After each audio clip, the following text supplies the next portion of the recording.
Saludos cordiales, estimados estudiantes.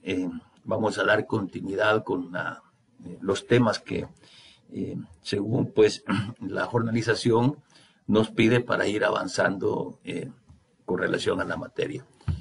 Estuvimos hablando en la última reunión con relación a lo que es la clasificación de los conflictos colectivos jurídicos.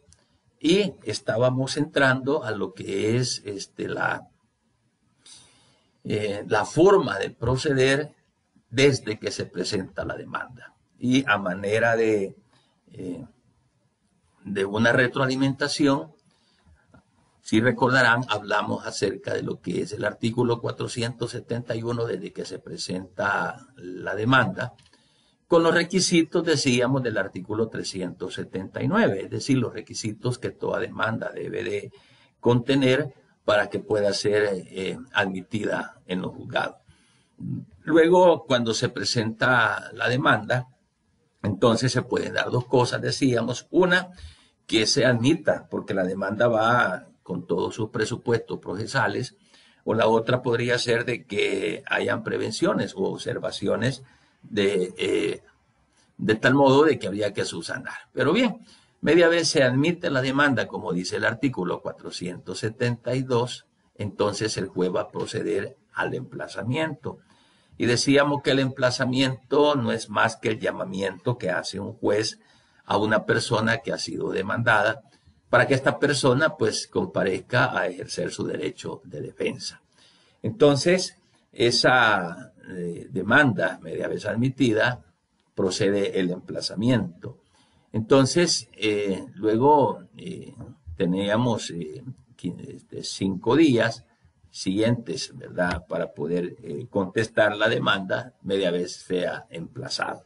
Después del emplazamiento, cuando se finaliza este momento de emplazar y el demandado, en este caso el patrono, es llamado o requerido al juzgado, se presenta y contesta la demanda.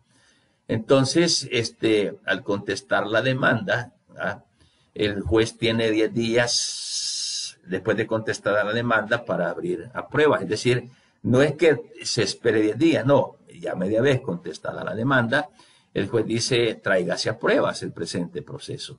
Entonces son 10 días que la ley da dentro de esos 10 días para que podamos incorporar la prueba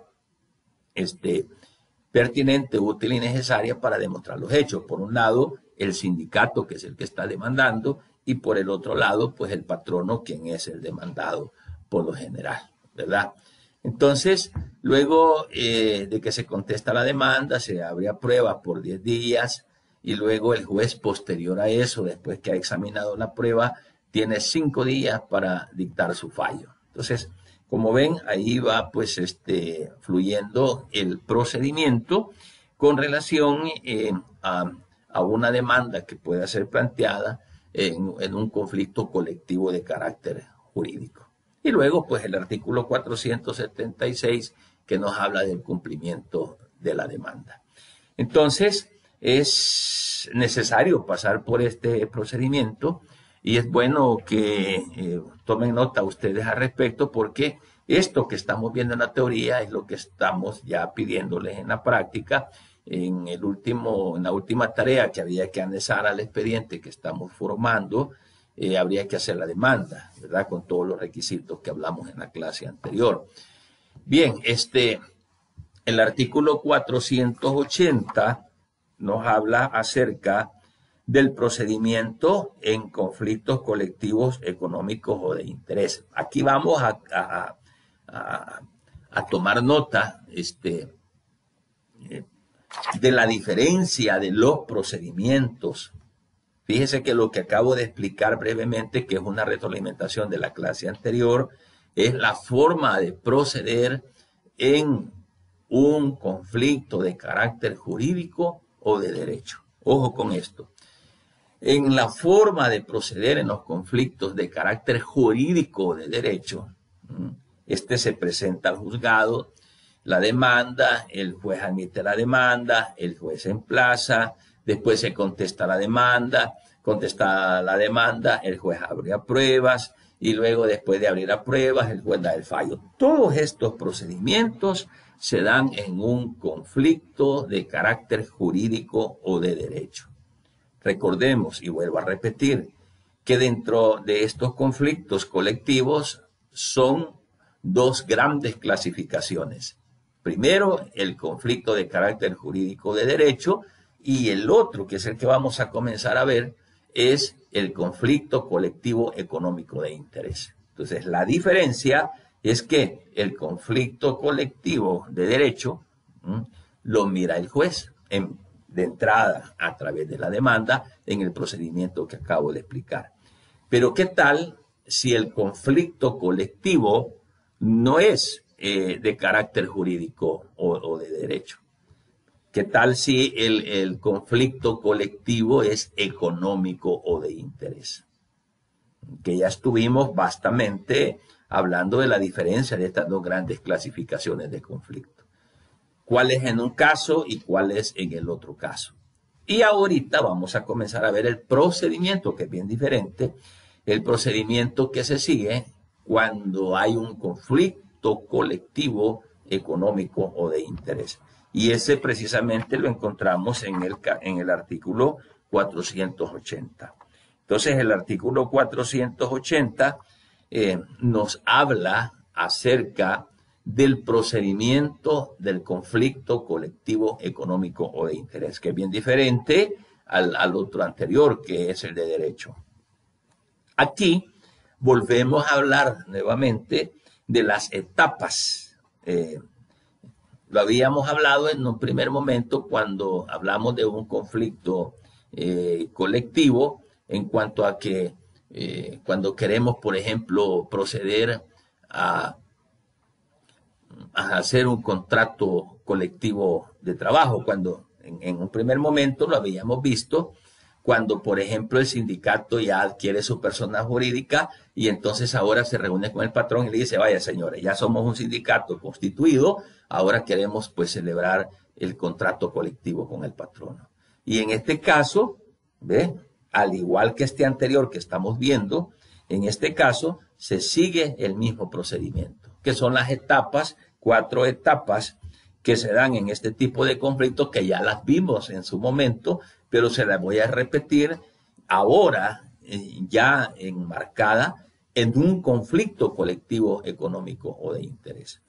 Entonces, el capítulo 3 habla del procedimiento de los conflictos colectivos económico o de interés. Y la sección 1 habla de que tiene que hacerse por etapas. Entonces, el artículo 480 del Código de Trabajo dice, los conflictos colectivos de carácter económico o de interés se desarrollarán conforme a las etapas siguientes. Y entonces tenemos acá, pues a la mano, las 4 etapas, que son, que ya lo habíamos visto, que por cierto hasta ustedes presentaron una investigación al respecto. La primera es la del trato directo, la etapa de la conciliación, luego tenemos la etapa del arbitraje y por último la etapa de la huelga, ¿verdad? Entonces, al parecer como que se volviese a repetir este procedimiento, porque ya lo habíamos visto, cuando en su momento hablamos sobre el procedimiento de querer hacer un contrato colectivo de trabajo. Pero ahora podríamos hablar siempre con estas mismas 4 etapas que ya hemos visto, ¿verdad? Que enmarcan la diferencia, ojo con esto, y es que hay que tener mucho cuidado, la diferencia entre un conflicto colectivo de carácter de derecho, ¿verdad? Y un conflicto colectivo que se llama económico o de interés, que son los dos conflictos, la clasificación fuerte de esos dos conflictos que se dan. Bueno, entonces ahora lo que vamos a comenzar a ver es un procedimiento en un conflicto colectivo económico de interés. Ojo, repito esto y recalco para que no vaya a haber confusión. A diferencia de lo que es el procedimiento en los conflictos de carácter jurídico o de derecho, donde ahí se presenta la demanda y va todo el procedimiento en juzgado. Pero, a diferencia de ese, se puede presentar un conflicto colectivo económico de interés, ¿verdad? Y estos conflictos se desarrollan conforme a las 4 etapas que estamos viendo, entonces es diferente. La del trato directo, la de conciliación, la de arbitraje y la de la huelga o paro. Entonces acá, como ustedes ven, a diferencia del anterior, aquí no estamos entrando a un procedimiento judicial, porque no es un conflicto de derecho, sino que es un conflicto económico o de interés. Entonces, para llevar a cabo el desarrollo o el procedimiento de este conflicto, de este tipo de conflicto económico de interés, no vamos a entrar a un procedimiento judicial, sino que vamos a usar las 4 etapas que el artículo 480 del Código de Trabajo nos indica. Es decir, el sindicato frente al patrono en este caso. ¿Ok? Y esto les va a parecer conocido, ya familiar, porque lo hemos visto en el caso de cómo proceder cuando se está frente al patrono solicitando lo que es la celebración de un contrato colectivo de trabajo, que ya lo vimos, pero que estas mismas etapas también se utilizan cuando tenemos un conflicto económico o de interés. Son las mismas 4 etapas que no les va a costar asimilar porque ya las vimos en las clases anteriores. Y aquí vemos pues en el artículo 481 sobre lo que es el trato directo. ¿Ok? Y en esta etapa del trato directo, ¿verdad? Que lo tenemos en el artículo 481, esta etapa del trato directo es cuando se trate, ¿verdad?, de una revisión de un contrato, cuando se trata de una celebración de un contrato colectivo o convención colectiva. Entonces, el sindicato hace la solicitud y esta deberá hacerse por escrito, dice el artículo 481, y se acompañará de 2 ejemplares, ¿verdad? Cuando queremos celebrar un contrato o cuando queremos la revisión del mismo, ¿verdad? Y se denominará pliego de peticiones y certificación del punto de acta de la sesión donde se haya aprobado dicho proyecto. Y aquí dice también qué es lo que debe de contener en su artículo 482.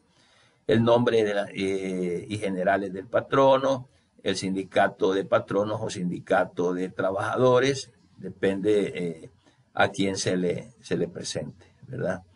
Y también el nombre y las generales del peticionario, los nombres de las personas encargadas de la negociación de conformidad al artículo 274, ¿verdad? Porque veamos qué dice el artículo 274 al respecto. 274 dice, la correspondiente directiva sindical podrá encomendar la negociación del contrato colectivo a uno o más miembros o apoderados legalmente constituidos. Entonces, por eso es de que dice el nombre de las personas encargadas de la negociación, ¿verdad? Que son las que se van a asignar por parte del sindicato para que estos puedan presentarse ante el patrono con el pliego de peticiones. Y también debe de llevar ese escrito una breve relación de los fundamentos sociales, jurídicos, económicos y técnicos en los que se base el pliego de peticiones. Como ven, en el conflicto colectivo de carácter de derecho es ante el juez, pero en este conflicto colectivo económico de interés, la petición se hace al patrono, ¿verdad? Entonces, la forma de proceder acá sería que, según el artículo 483, la solicitud y copia de esta misma solicitud, el proyecto y la certificación a que se refiere el artículo 481, ¿verdad?, deberán ser remitidos por conducto del director general de trabajo, quien certificará al pie de la solicitud y su copia el día y hora de la presentación. Se reservará la copia y el original lo hará llegar sin pérdida de tiempo a la parte a quien va dirigida. Aquí, como ustedes pueden observar, en este tipo de conflicto económico de interés que no está interviniéndose a través de los juzgados, sino que es un procedimiento administrativo porque si yo tengo un pliego de peticiones que quiero hacerle como sindicato a la parte patronal, entonces debo de hacerlo en duplicado, el pliego de peticiones, y presentarlo a través de la Dirección General de Trabajo. Es decir, que es un procedimiento, a diferencia del anterior, que es judicial, este es un procedimiento administrativo. ¿Ok? Entonces, se presenta a través del Director General de Trabajo. Y este, a su vez, lo que hace es hacer el traslado a la parte patronal de ese pliego de peticiones. Entonces, aquí es donde se va desarrollando el procedimiento, pero ya no es judicial, sino que es de carácter administrativo. El artículo 484 le da seguimiento y dice que, presentada la solicitud y el proyecto dicho, la parte a quien se dirige dentro de 24 horas de recibida deberá reunirse con la parte solicitante para determinar el lugar, fecha y hora en que se llevarán a cabo las sesiones de negociación. Entonces, en este caso, tiene 24 horas para poder contestar la solicitud de la parte patronal, porque aquí estamos siguiendo el caso, el supuesto, la hipótesis de que es el sindicato quien está requiriendo al patrono para la celebración, en el caso que es puntual que estamos viendo, de un contrato colectivo de trabajo, ¿verdad? En este sentido, entonces, en lo que es el conflicto colectivo económico de interés, vuelvo y repito, es un procedimiento administrativo. Entonces, el artículo 485 le da seguimiento y dice que si las partes interesadas no se reúnen o no se ponen de acuerdo respecto a lo que dispone el artículo anterior, dice cualquiera de ellas hará saber al director general de trabajo, ¿sí?, quien previa audiencia con las partes determinará el lugar, fecha y hora en que se efectuarán las sesiones. Muy bien, se presenta la solicitud mediante el director general de trabajo, el director general de trabajo se la hace llegar al patrono, el patrono no dice nada, en 24 horas se queda callado, no resuelve, no dice nos vamos a reunir tal día en tal lugar. Si eso acontece así, que el patrono se queda callado, entonces el sindicato acude a la Dirección General de Trabajo nuevamente e informa esta situación. Al quedarse callado el patrono y no decir nada, entonces quien los va a reunir y les va a poner las fechas para las próximas reuniones de negociación va a ser el director general de trabajo, ¿verdad? Para que éste efectúe las sesiones que sean necesarias. Entonces así va caminando el procedimiento administrativo con relación al conflicto colectivo económico o de interés, ¿ok? El artículo 486 del Código de Trabajo dice, en las reuniones de negociación se procurará llegar a un acuerdo directo sobre el proyecto de contrato o convención. Las sesiones, salvo determinación expresa de las partes, se llevará a cabo durante 20 días hábiles, ¿verdad? Esto es para irse poniendo de acuerdo con relación a la solución de la petición que la parte sindical le ha formulado a la parte patronal, ¿verdad? Entonces recordemos que aquí estamos aún hablando sobre cuál es el procedimiento en el conflicto colectivo económico o de interés dentro de la primera etapa, que es la del trato directo. Y dice en el artículo 486 que en las reuniones de negociación se va a procurar llegar a un acuerdo, ¿verdad? Entonces, si hay un acuerdo directo, dice el código en el 486 sobre el proyecto de contrato o convención, las sesiones, salvo determinación expresa de las partes, se llevarán a cabo, bueno, durante esos 20 días, y si en la negociación directa se llegan en las partes a un acuerdo sobre el proyecto de contrato o sobre el asunto que se está discutiendo, ¿verdad? Entonces, estos se someterán a la aprobación de la respectiva asamblea sindical. Entonces, cuando esto es aprobado que sea en el momento por la Asamblea General del sindicato, será firmado por las partes, siguiéndose con los trámites de inscripción en el correspondiente registro, quedando así concluido el conflicto. Entonces, bien, en el trato directo, que es la primera etapa que estamos viendo, recordará usted de que acá las partes se sientan, negocian y pueden llegar a un acuerdo o no. Si acá se ponen de acuerdo y todo está bien, entonces el conflicto se habrá resuelto en la primera etapa, que es el de trato directo, ¿verdad? Qué bueno, porque si las partes se ponen de acuerdo en esta primera etapa, el conflicto se acaba. Y entonces las partes, por ejemplo, se ponen de acuerdo en la celebración de un contrato colectivo de trabajo, todo está bien, todo está excelente, entonces ese contrato colectivo de trabajo deben de inscribirlo en el registro que corresponde en la Dirección General de Trabajo. Entonces ahí pues se sacan varios ejemplares, uno que le queda al patrono, un ejemplar que le queda al sindicato, un ejemplar que le queda o que se inscribe o se registra en la Dirección General de Trabajo, y media vez en esta primera etapa se resuelva todo, ahí queda ya consignado los acuerdos a los que llegaron las partes. Esto qué bueno, si en la primera etapa se resuelve en el trato directo. Pero bien, partamos de que no se pudo resolver este conflicto colectivo económico de interés en la primera etapa. Entonces la ley habla de una segunda etapa, que es la conciliación. ¿Okay? La conciliación.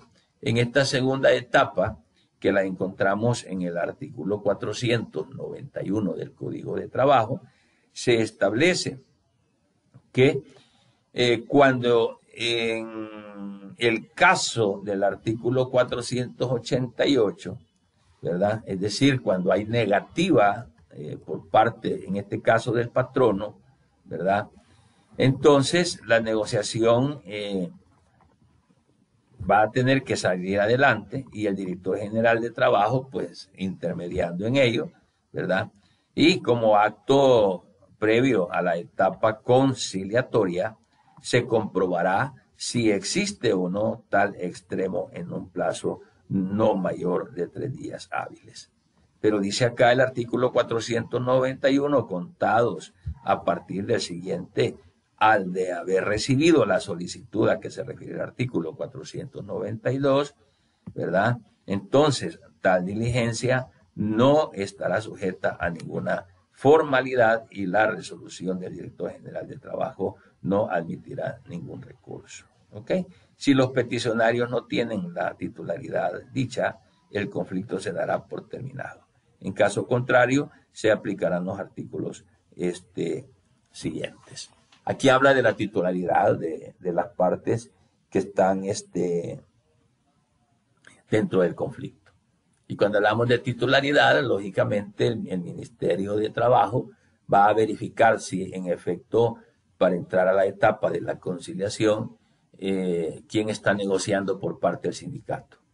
Si tiene personería jurídica el sindicato. Si está actualizado, por ejemplo, la representación legal del sindicato. Esa es la titularidad por parte del sindicato, que debe de estar debidamente acreditada.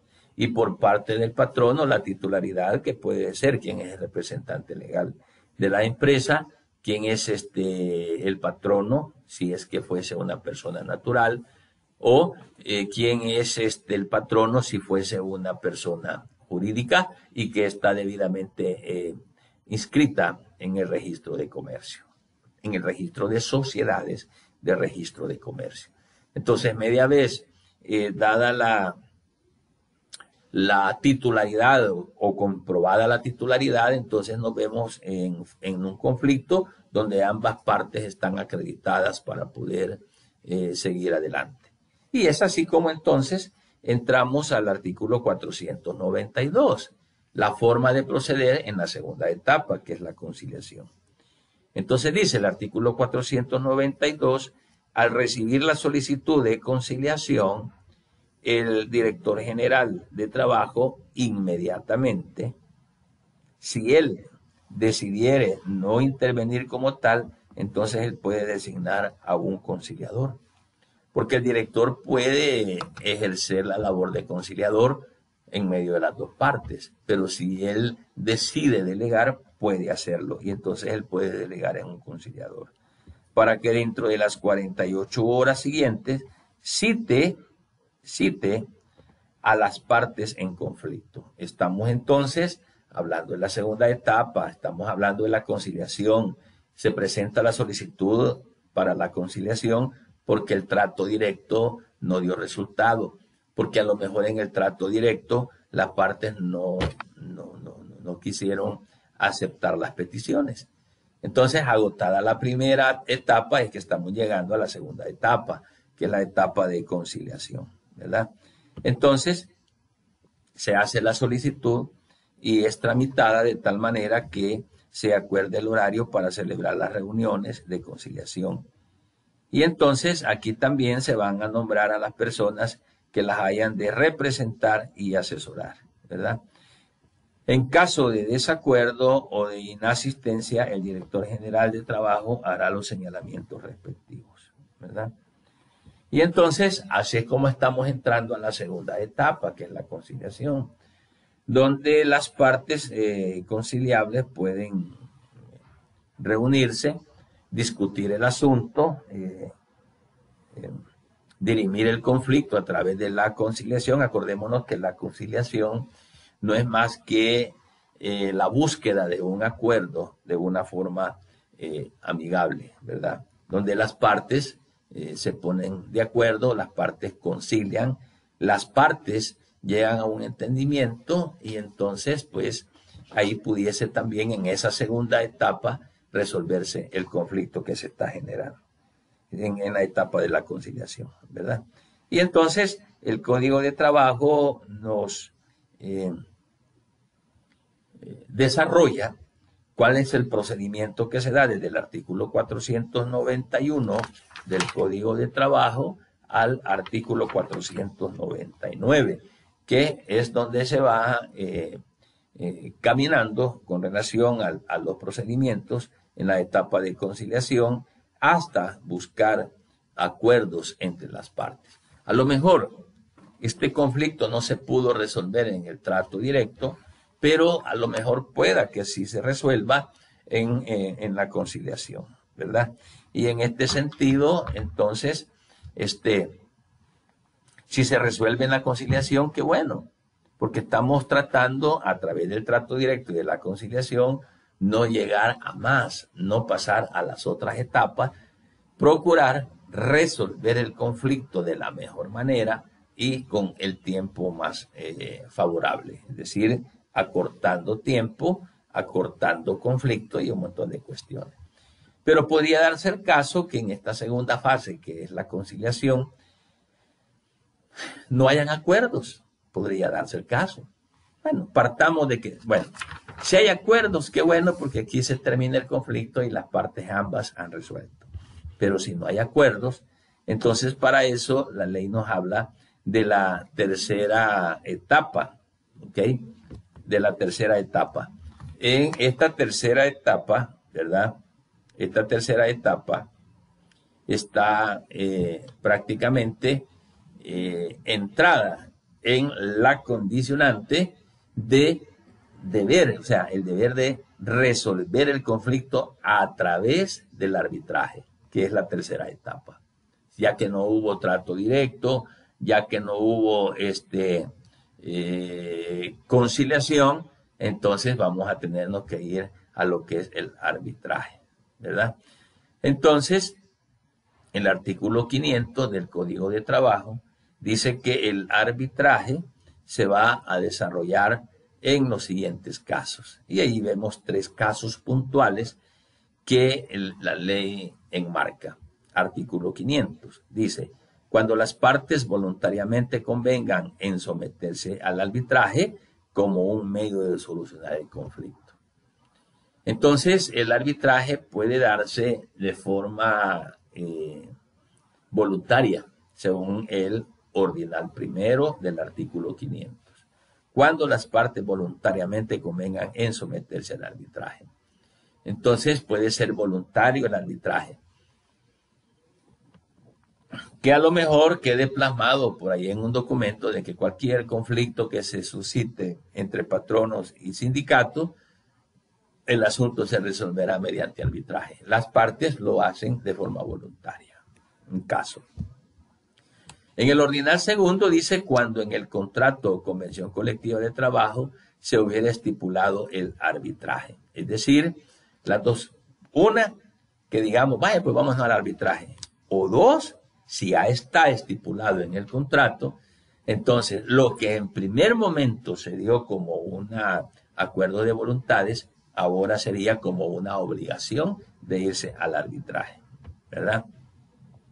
Y el tercer supuesto para que se dé el arbitraje es que siempre que se trate de un servicio esencial a la comunidad, ahí es obligatorio el arbitraje. Un ejemplo, como que el sindicato de policía, ¿verdad?, de la Policía Nacional Civil, estén en conflicto con la parte patronal. Ahí sí sería obligatoria la comparecencia a un arbitraje, porque el sindicato que está queriendo pues, resolver ese conflicto colectivo económico de interés presta un servicio esencial a la comunidad. ¿Qué tal si se van a la huelga los policías y no hay ni un policía en la calle? Sería un desastre. Entonces, este es un servicio, los médicos también, ¿verdad?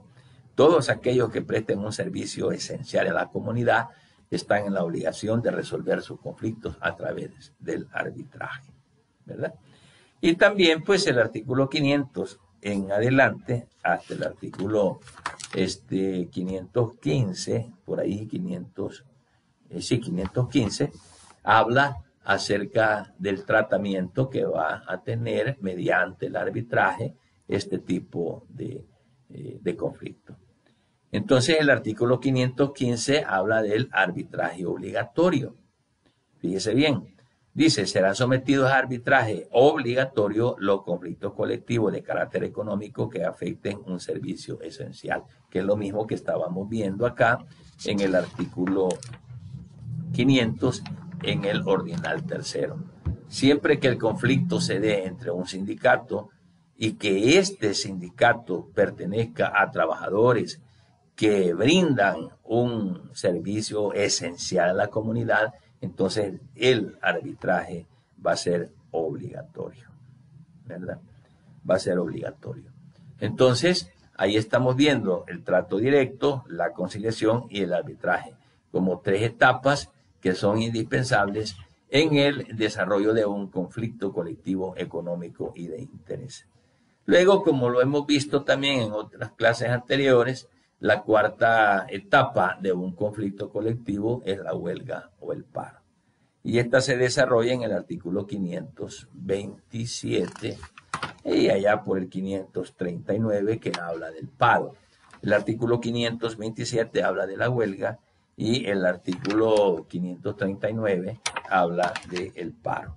Entonces, la huelga es el último ratio, es la última etapa, es la última instancia que se debe de tomar en relación de que no se pueda negociar o arreglar el conflicto económico o de interés mediante las tres etapas anteriores. Se deja por último la huelga. El artículo 527 la define la huelga como la suspensión y dice que la huelga es la suspensión colectiva de trabajo, ¿verdad?, concertada por una pluralidad de trabajadores con el propósito de obtener una finalidad determinada. Entonces la huelga es la suspensión colectiva de trabajo por parte de los trabajadores, pero el artículo 539 que habla de paro y dice que el paro es la suspensión total de trabajo ordenada por un patrono o sindicato de patronos en una o varias empresas o en uno o varios establecimientos. Entonces la huelga es la suspensión de labores por parte de los trabajadores colectivos, o sea, aglutinados en un sindicato. Esa es la huelga. Y el paro es la suspensión de labores, por parte de los patronos o sindicato de patronos. Esa es la diferencia. Entonces el artículo 527 y 539 desarrollan el procedimiento de huelga en el caso de un conflicto económico de interés. Si usted se fija, a diferencia del conflicto colectivo de derecho, allá es el juez quien, a través de una demanda, revisa todo el procedimiento. Y acá, en este conflicto colectivo económico de interés, no es el juez, sino que es mediante la intervención de la Dirección General de Trabajo que las partes de forma administrativa, no judicial, de forma administrativa, resuelven ellos su conflicto. Tomando en cuenta estas 4 etapas, que si en el trato directo no hubo solución, busquemos la conciliación. Si en la conciliación no hubo solución, busquemos el arbitraje. Si buscado el arbitraje, tampoco pues el patrón no quiere acceder y todo, entonces ni modo, al final nos vamos a ir a la huelga, es decir, a suspender por parte de los trabajadores las labores. Y el paro es parecido a la huelga, lo único que quien suspende es el patrón o sindicato de patronos. Entonces, estos 4 etapas se desarrollan a efecto de resolver un conflicto colectivo económico o de interés. Y aquí, pues, nada que ver el juez. El juez pudiera intervenir allá cuando llegamos a la 4ª etapa, es decir, a la huelga. Porque es probable de que si el sindicato dice vámonos a la huelga, entonces el patrono va a demandar al sindicato, ahí es donde sí puede intervenir el juez, pero únicamente el juez interviene acá para declarar judicialmente si la huelga es legal o es ilegal, ¿verdad? Para esto es que va a intervenir el juez en una última instancia con relación a esta 4ª etapa, ¿ok? Entonces yo quiero que quede clarito de que hay 2 clases de conflictos colectivos. El conflicto colectivo de derecho y el conflicto colectivo económico o de interés. Entonces, que quede claro de que el conflicto colectivo de derecho se desarrolla mediante un procedimiento judicial, que es el que ya vimos. Y el conflicto colectivo económico de interés se desarrolla mediante un procedimiento administrativo, donde no es el juez el que interviene, sino que es el sindicato frente al trabajador con la intervención de la Dirección General de Trabajo, ¿verdad? Así que ahí tenemos prácticamente la clase de este día. Si usted tiene alguna duda, pues abajo de este video le vamos a dejar el foro de dudas y consultas y usted puede hacer las preguntas que sean pues pertinentes. ¿Ok? Entonces, llegamos hasta acá con la clase. Gracias por la atención de cada uno de ustedes y seguimos desarrollando el programa. Quiero también anunciarles que voy a necesitar que me envíen sus grupos, ¿verdad? Parece que somos 24. El nombre de sus grupos, porque los grupos que ya están hechos, que me los manden por favor, porque vamos a dejar una actividad para ser desarrollada la próxima semana, ¿ok? Yo creeré que la próxima semana vamos a tener un laboratorio allá como miércoles, de hoy en 8. Luego, la siguiente, que es la última semana de este mes, que es la última semana de clase, estaríamos teniendo una exposición y defensa de la actividad que vamos a hacer en grupo. ¿Ok? Y recalcar de que no vamos a hacer parcial porque la nota del parcial va a ser la recolección de todo el trabajo que estamos haciendo en ese expediente del caso hipotético. Así que pónganse, como dicen ustedes mismos, pónganse las pilas, porque ese expediente no solamente va a venir con una demanda, no solamente va a venir con un reglamento, no, sino que todas esas actividades tienen que traer a la par los anexos de que de ley se presentan. ¿Ok? Ojo con esto. Así es que llegamos hasta acá. Pasen feliz noche y nos vemos la próxima semana. Bendiciones a todos.